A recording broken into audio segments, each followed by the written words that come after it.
করছি, সেদিন জাহান্নামীদের ভীষণ কষ্ট হবে, আর জান্নাতীদের জন্য অত্যন্ত আসান হবে, অবস্থাটা খুবই আরামের হবে।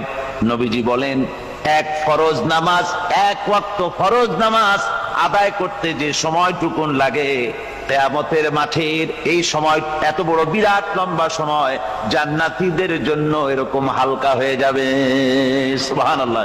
হযরত আবু সাঈদ খুদরী রাদিয়াল্লাহু তাআলা হাদিস কেন বর্ণনা করেছেন, এক ওয়াক্ত নামাজ, একটা ফরজ নামাজ পড়তে যতটুকুন সময় লাগে, এতটুকুন সময়ের ভেতরে জান্নাতীদের কারবার শেষ হয়ে যাবে। সুবহানাল্লাহ বিহামদি। আর ওদের কারবার তো শেষই হবে না।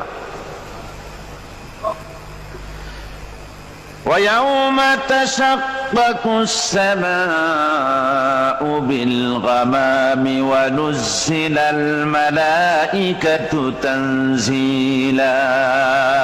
ওরা ফেরেশতা দেখতে চায়। সেদিন আসমান সমূহ